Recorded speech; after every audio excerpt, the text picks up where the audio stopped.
Ah ben moi, je m'implique en participant au collectif, aux manifestations du collectif.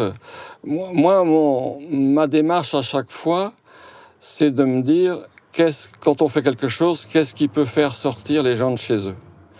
Qu'est-ce qui peut faire que les gens sortent de leur appartement, qu'ils viennent participer, qu'ils viennent discuter, rencontrer leurs voisins? C'est à chaque fois, quand je fais une démarche, c'est ça mon sentiment. Donc j'essaie de m'impliquer aussi dans tout ce qui se fait sur le quartier. Et je suis heureux de voir, par exemple, à la Saint-Jean, il y a 367 bénévoles qui s'impliquent à cette fête-là. 367 personnes qui sortent de chez elles. Ça veut dire qu'ils en impliquent d'autres, qui participent.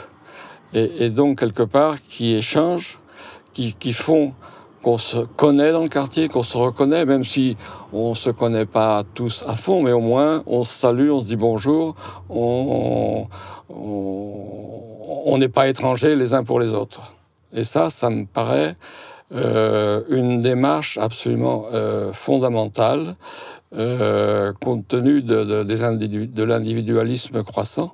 Et si on veut lutter contre cet individualisme croissant, il faut créer ces espaces des espaces de rencontre, d'échange, de convivialité qu'il y avait un petit peu autrefois dans nos villages. On ne va pas dire qu'autrefois tout était bien, mais enfin, il y avait quand même ces fêtes de village qui faisaient que les gens étaient obligés de se rencontrer, voulaient se rencontrer, étaient obligés de se rencontrer.